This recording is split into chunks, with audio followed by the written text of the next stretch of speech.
I'm your host, Annie Bowles, and this is News du Jour.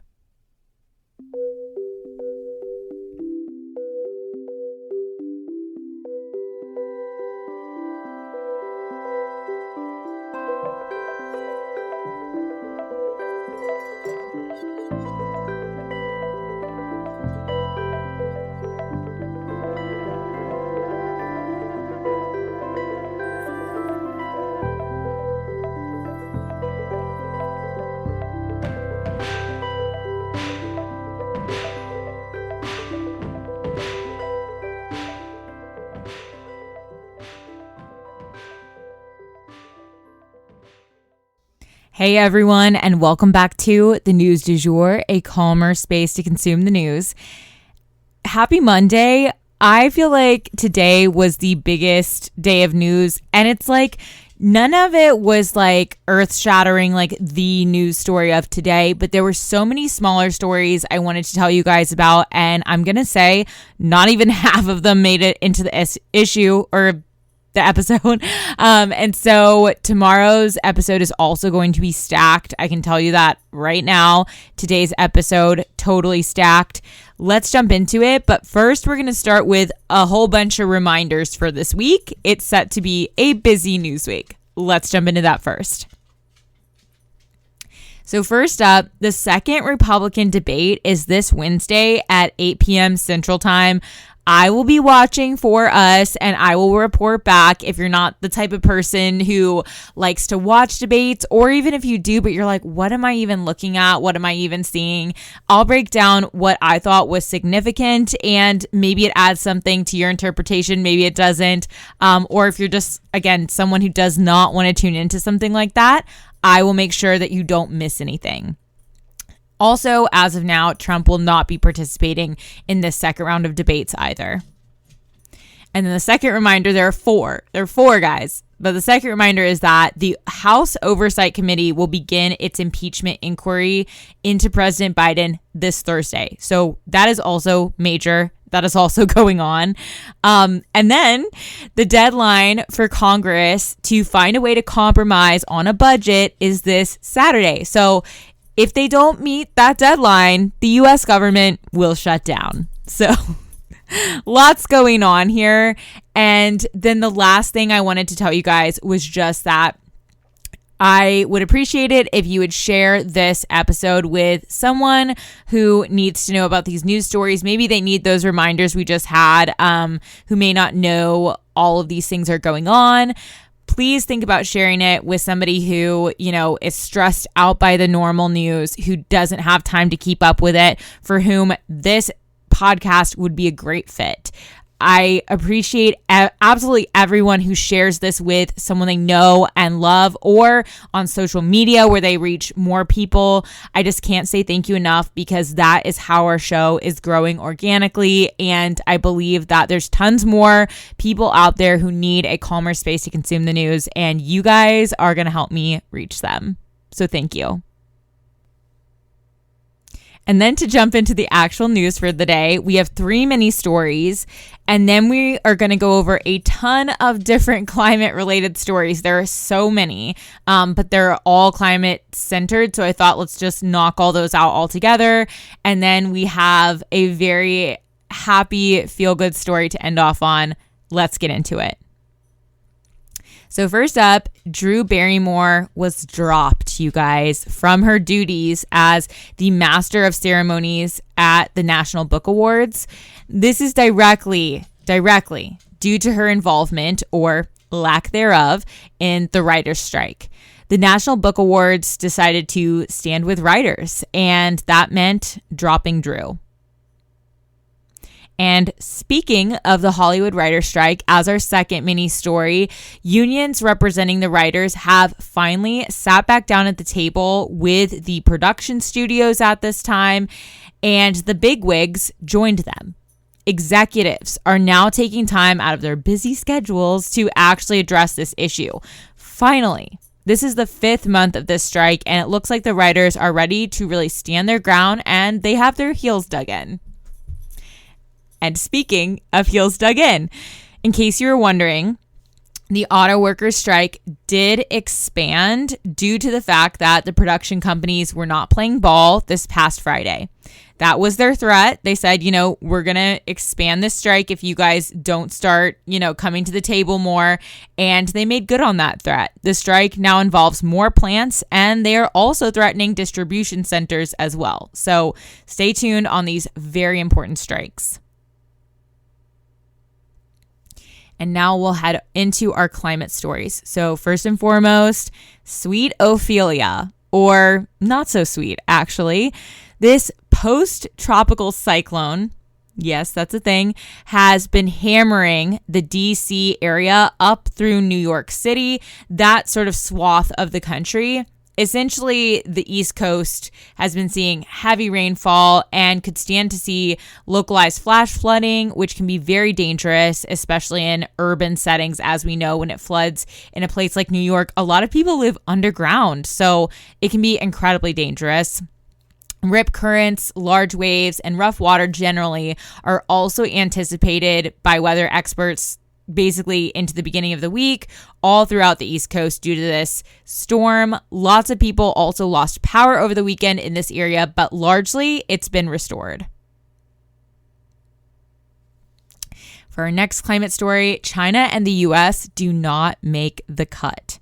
So over at the UN General Assembly, you guys, the main focus was obviously climate. It's the existential threat facing all of us. However, certain countries were called on to speak about this issue and basically lead the discussion, and certain ones were not. And this was not based on who leads the world in gross domestic product either. This was based on whether they are taking the climate crisis, quote unquote, seriously. And the US and China did not meet that threshold. They did not make the cut. Yikes. And the US and China, of course, are two of the world's biggest polluters. So we are obviously not the ones who should be looked to as leaders in this fight. We are causing the problem. We have a lot to do to turn things around, and it really comes back to companies, like what our corporations and businesses are doing to our planet, not individuals. So if you're looking for ways to sort of stay more green, obviously there's things you can do in your household, but really look into where you're putting your money, because at the end of the day, companies are motivated by their bottom line. And next up in climate related news, I wanted to tell you guys about the potential for a climate corps. So the White House seems to be gearing up to announce the start of something called the Climate Corps. And this would be akin to something like the Peace Corps or the New Deal's program, Civilian Conservation Corps. Basically, this Climate Corps would train people ages 18 to 26, so young people, on how to help tackle climate change. They will also focus on recruiting young people who are living in poverty so as to help them find gainful employment afterwards and basically join the middle class. There would be several different categories of the Climate Corps: wind and solar production, disaster preparedness, and land conservation would be among those. These young people would then be paid $15 an hour plus benefits and having their housing covered during the time that they're part of the Climate Corps. This honestly sounds so amazing and would have been something I would have been really interested in as a young person. So I hope it becomes a reality. Next up in climate related news, New Orleans' water supply is threatened. So unfortunately, it appears that salt water has made its way into the Mississippi River. This river supplies water for New Orleans and surrounding areas, and thus this salt is threatening their supply. How could this happen, and what does it mean? Let's jump in. So a combination of climate-related phenomenon really contributed to this situation: extreme heat and low rainfall. Those two combined caused water levels in the Mississippi to plummet. When this happens, the current isn't strong enough to fight off the northward flowing water from the Gulf of Mexico. And thus, that salt water that's coming up from the Gulf makes its way into the Mississippi River. And this is what's known as saltwater intrusion. And when that salt gets into a water supply for a city, even small amounts can cause pipes to erode, which basically leaks metals into the water supply as well, which would be a definite threat to human health and safety. It is estimated that the salt water could reach the city of New Orleans water supply as soon as October, which is right around the corner, according to the U.S. Army Corps of Engineers, in conjunction with local Louisiana officials. The city has signed an emergency declaration in order to try to remedy this situation as soon as possible before it's too late. Human water supply being threatened in a myriad of different ways has been predicted by climate specialists for decades. And hand in hand with that story, the hottest August on record. So this summer overall was the hottest one on record. August was the planet's warmest August on record. June, July, 2023 were also the hottest on record, according to the National Oceanic and Atmospheric Administration. The Earth warming at this rate causes so many problems. I cannot even begin to name them on here. There's not enough time. But suffice it to say, this is not good, you guys. And this is why organizations like the UN are making climate their main focus, because we all have to get on board in order to be able to solve this very complex issue. And for our last climate-related story for the day, I wanted to issue a content warning. This story involves a deadly natural disaster. So I wanted to give you guys an update on Libya. In Libya, people are still suffering greatly. 43,000 people are now left homeless in the country. Hundreds of children, probably around 400, according to sources for The Guardian, have been left without parents. They're orphaned. And residents are in search of breastfeeding mothers to take care of the babies and feed the babies whose mothers have perished. One 62-year-old woman specifically has taken in 70 children. Protests have also erupted because people believe that their local governments are not doing enough to help everyone. Additionally, they're angry that infrastructure in Libya was not well maintained. If you guys remember, there were 2 important dams that broke during the storm, and had those dams not broken, hundreds or even thousands of people might still be alive. In Derna, one of the hardest hit cities, their mayor's home has been set on fire due to all of this. People there are angry and they're grieving with nowhere to go and nothing to do. Death toll estimates are still hovering around that 11,000 mark. So 11,000 people died. Many, many more are missing though. About that same number, I think, is missing. And I've mentioned this before, but entire neighborhoods were washed out to sea, like all of the houses. So it is very likely that many of these people will not be found. But bear in mind that the political situation in Libya makes it very difficult to get accurate numbers. We went into that much more in depth earlier in the month. So if you would like more detail or backstory for this tragic disaster, you can scroll further down in our feed and listen to it from when it first happened.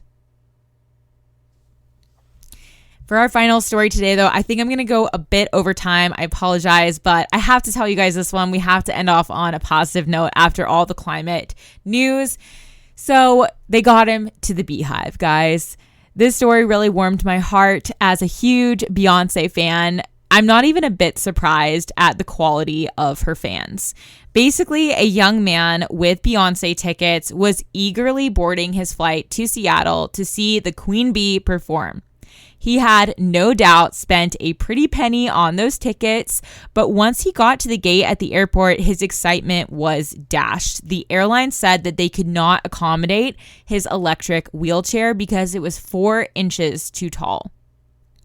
They proceeded to essentially kick him off the flight. They tried to get him on a different flight, but that flight would have gotten him to Seattle too late for his concert, so there was no point. He was obviously heartbroken at this, and he took to social media and went into detail about what happened.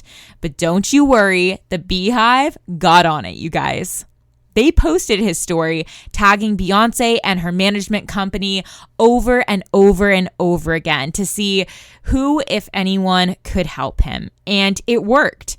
Representatives from Beyonce's team got him tickets to her show in Arlington, Texas, and covered his transportation as well. And not only that, but he actually got to go and meet Queen Bee herself face to face. She was literally kneeling down, hugging him and looking him right in the eyes in a photo that he posted to Instagram.